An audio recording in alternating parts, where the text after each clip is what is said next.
And so it's 1:30 p.m. It's time to get updates from the world of business.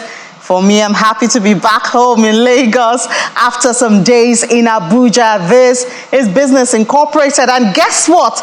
We're celebrating right here on channel thanks to you.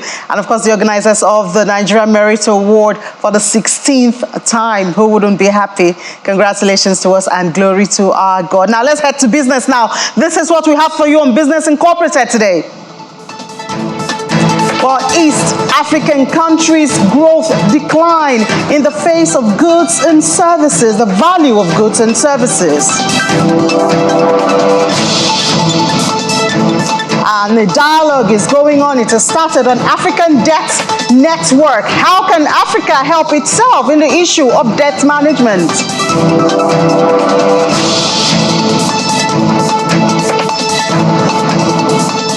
Tensions in the Red Sea is affecting the price of global oil and even more commodities. Not looking good.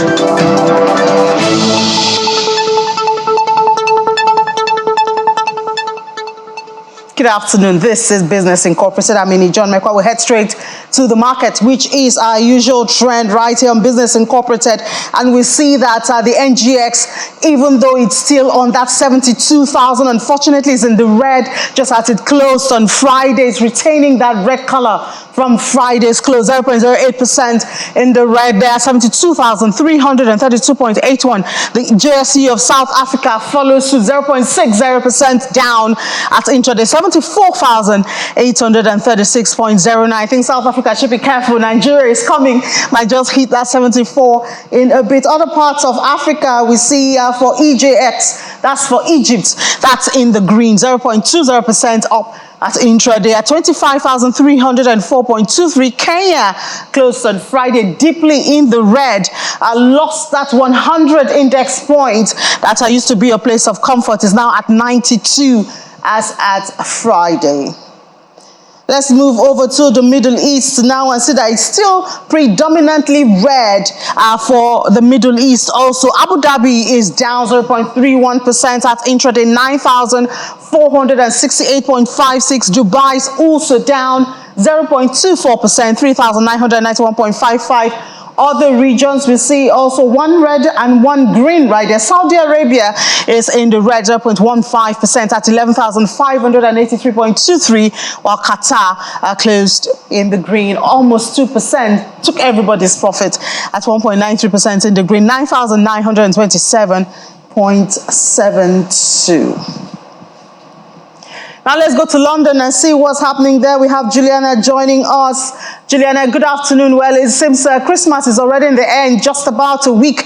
Everyone will be wearing green and red and putting on all the lights. But the smaller shops may not be able to meet up with this because we hear they are struggling in a time of price slashes. They are struggling to compete with the bigger shops. I wonder what that will mean for Christmas.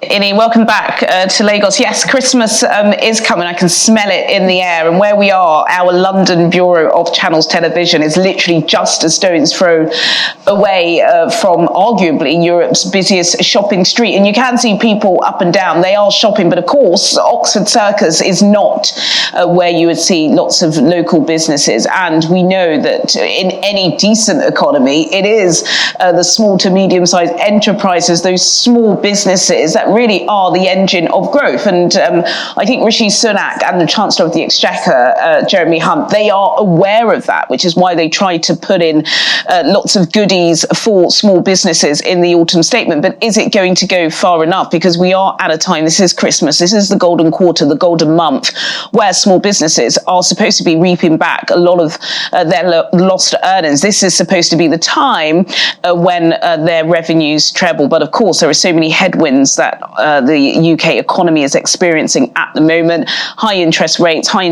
are really knocking consumer confidence because it costs more to borrow. So rather than people spending on their credit cards, a lot of people are spending with cash. We saw for the first time in about 10 years that cash use in the UK is up and running again. We've also got really high inflation, not as high as it was this time last year, but still prices at the till are a lot more expensive than they were pre-COVID. That stopping customers from spending, and just overall consumer confidence. Consumer confidence is very, very low. However, there is, a light at the end of the tunnel, shall we say? We hope so, although according to the data that I read just before coming into the studio, about 54% of small businesses will be closing at the end of this month if they're not going to reap some of those lost earnings, which is why at the beginning of the month, the UK government put together a strategy called Shop Local. So I believe the Prime Minister invited lots of small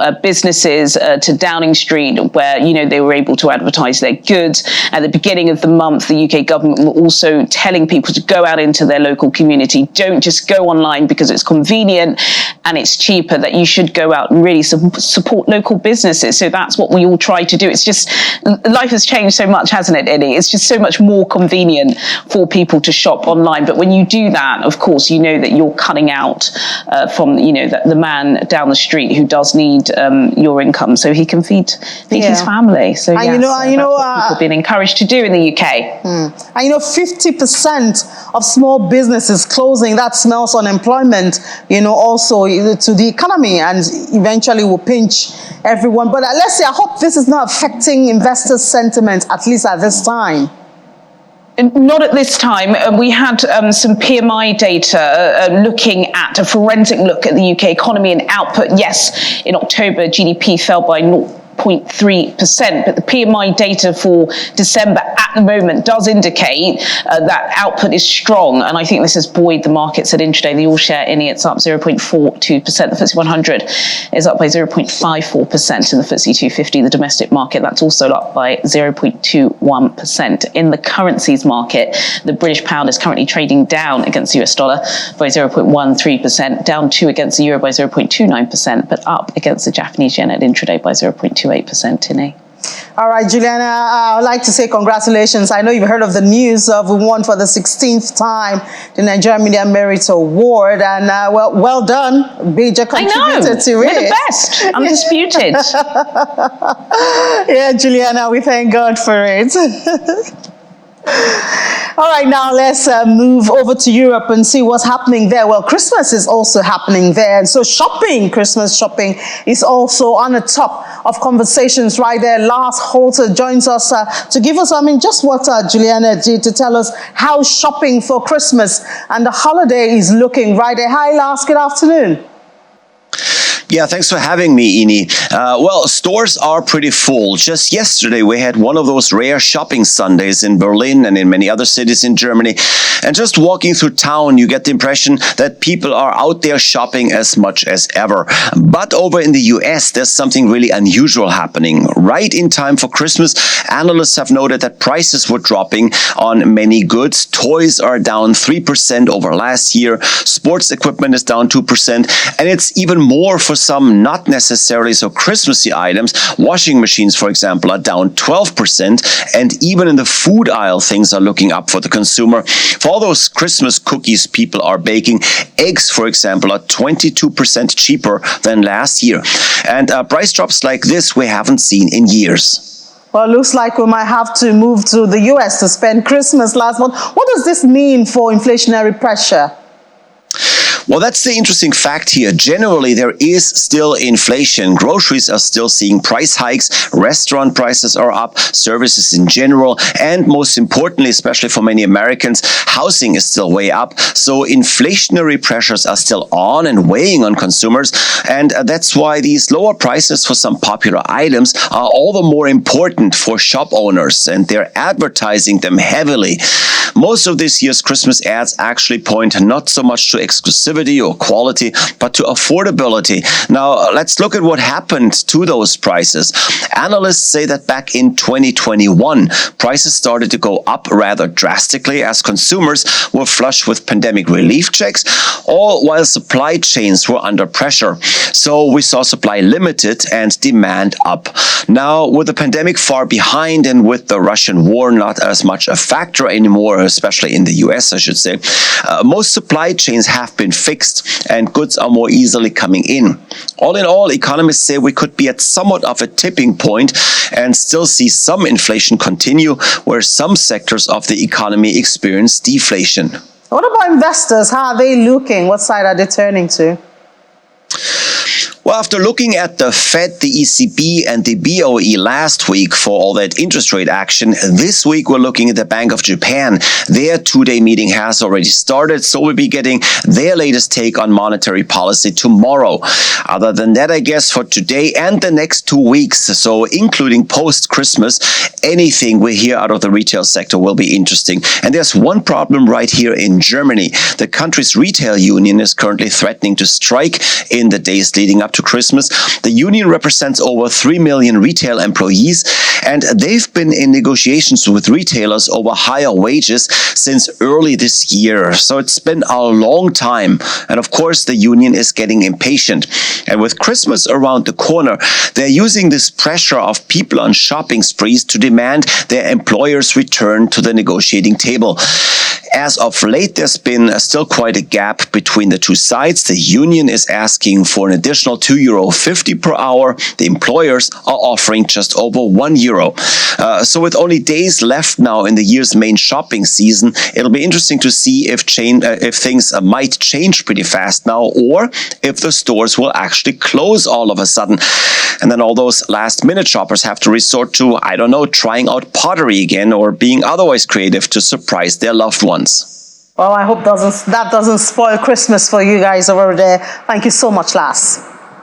Now let's go to the United States, where stock futures were fractionally high on Monday morning after three major averages notched their seventh straight week of gains. The Dow Jones Industrial Average recorded a new intra record, and there, let's look at the numbers right there at the Dow Jones. There is up 0.15%. That's an early trade at 37,305.16. S&P 500 is, however, in the red marginally, just a little bit. It might recover before the close of trade at 4,719.1. And the NASDAQ of the techie guys in the green, 0.35% at 14,813.92.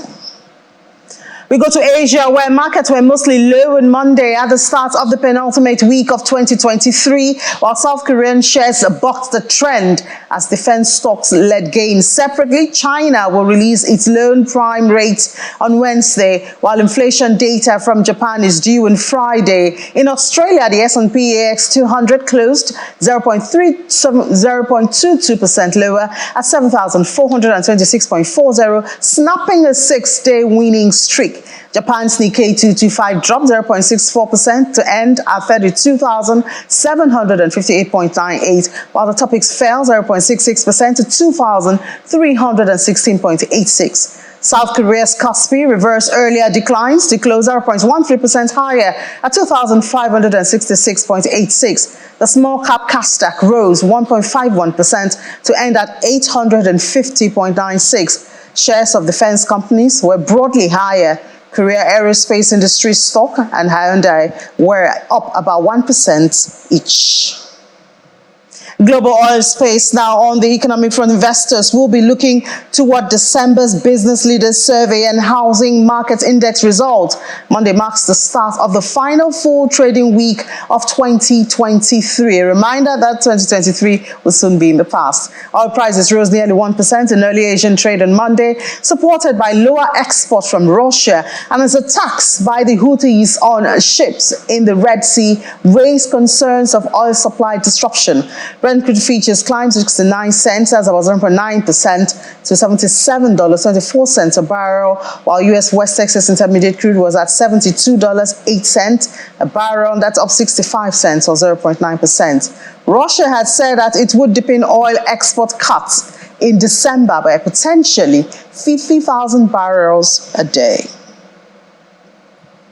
In the metals market, gold edged high on Monday, supported by weakness in bond yields as investors awaited U.S. inflation data due later on this week for more clarity on the Federal Reserve's interest rate path after a dovish pivot last week. Spot gold was up 0.2% at $2,023.13 per ounce, and U.S. gold futures were steady at $2,036.70.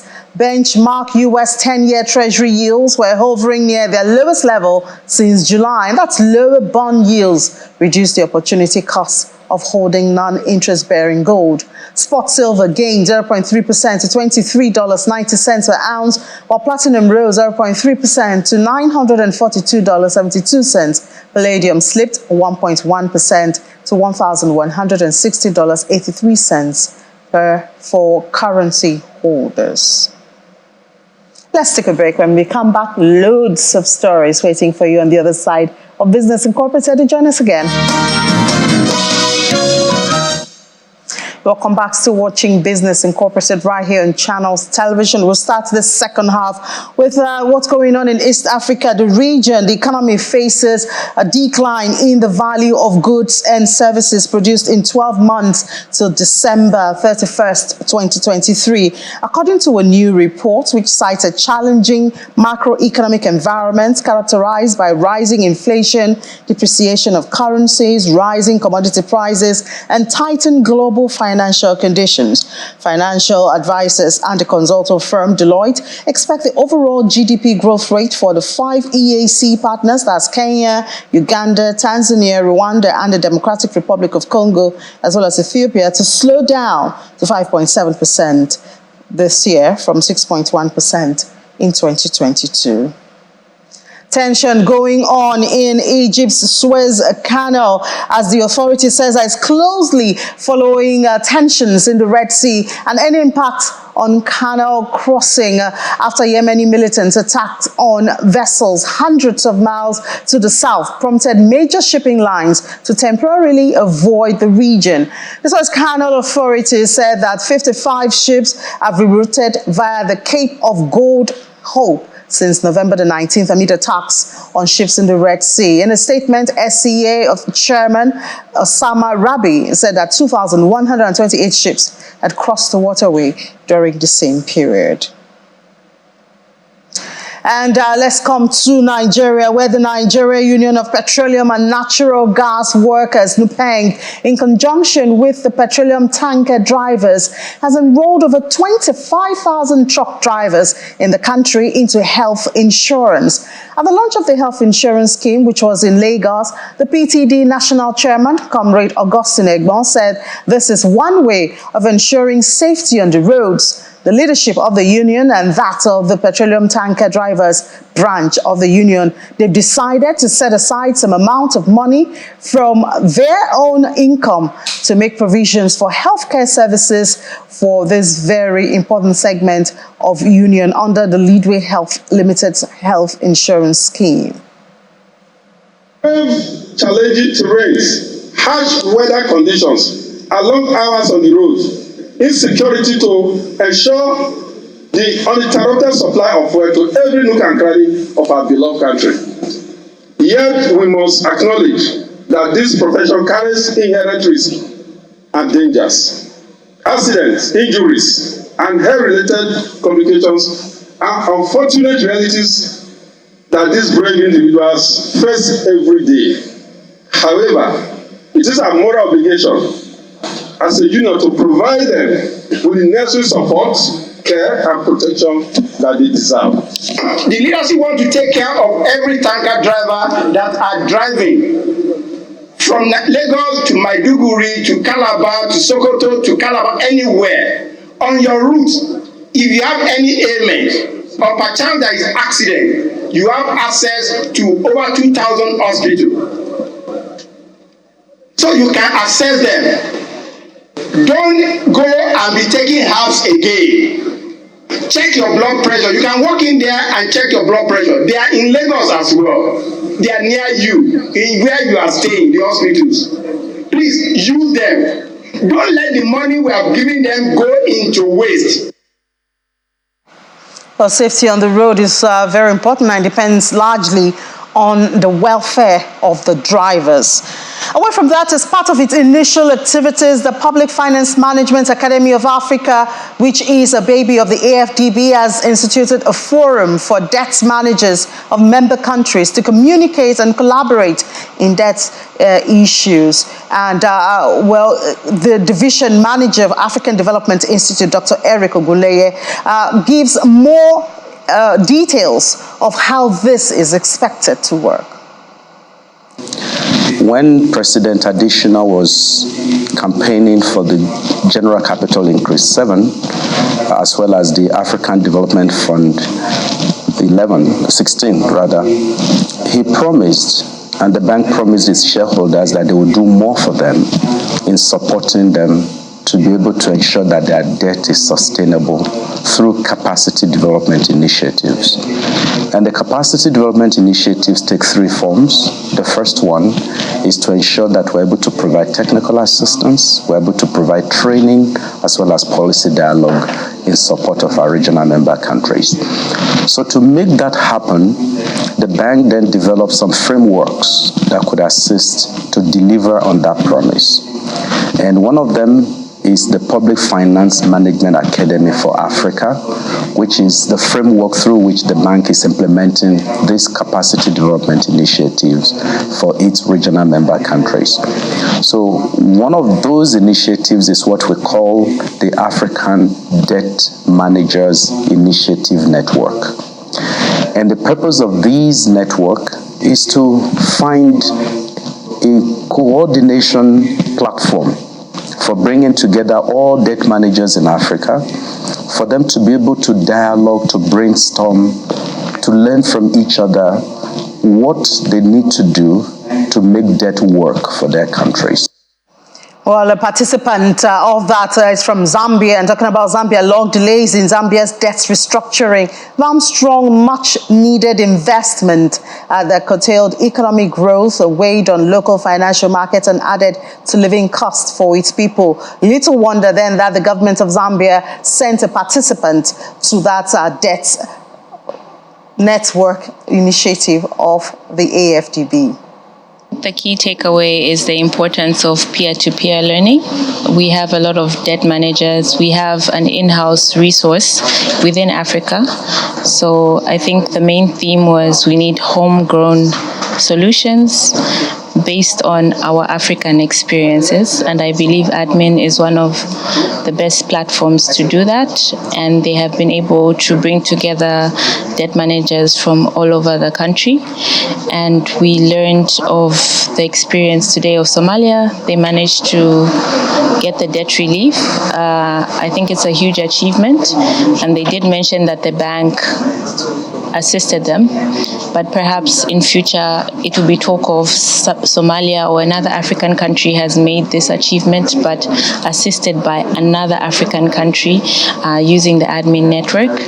And also the need for targeted capacity building. I think this is something that we heard, that we've had a lot of training, but maybe we need to look at the syllabus, what is not working, what should be taken forward, and then also the need for us to write more papers, to co-author, to document our experiences so that we can teach each other and, of course, the next generation.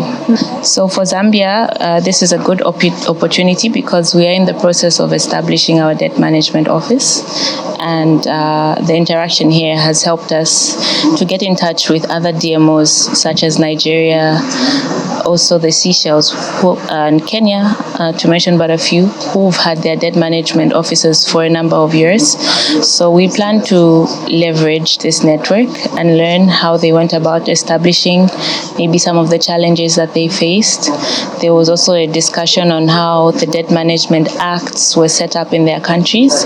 We've just recently established ours in 2022, and we're in the process of doing regulations. So this is a good opportunity for us as Zambia. We can incorporate what we learn in how we'll be operating going forward. And build sector experts are asking for big changes when it comes to education regulation to fully exploit the investment in the built environment. To Mr. Paul Erubami, the Chief Executive Officer of Max Me Gold Limited and President, Association of Facilities Management Practitioners of Nigeria, training and retraining is critical for facility management practitioners. Which are part of the body of knowledge in facility management. It's a professional program that covers all that you need to learn to be able to manage the people, the place, the process, and the technology that helps you get the best value out of the facilities that you invest in. If people are not taught the proper skills on the body of knowledge to be able to manage the facilities, we're going to see continued dilapidation of investments in the built environment. Buildings are built and not managed professionally, and then they begin to dilapidate, they go out of use, or sometimes we're still struggling to use them, but we're getting very little in terms of results, in terms of the value that we should be getting from the building. Services are not provided, you don't have electricity flowing, you don't have water running in the building, you don't have people able to enjoy the reason for which that building was provided, and everything tends to go downwards because the proper body of knowledge and the skills required for managing buildings are not being implemented, and ensuring that we can use the buildings that we are spending so much money on for as long as possible with continuous returns. Talking about sustaining your investment in the built environment. Well, that's it on the program. Thank you so much for being a part of Business Incorporated today. We have another one coming your way tomorrow, but you can always go to our YouTube channel and watch Business Morning, watch Business Incorporated, and you'll be glad you did. I'm John Mekwa. Enjoy the rest of your day.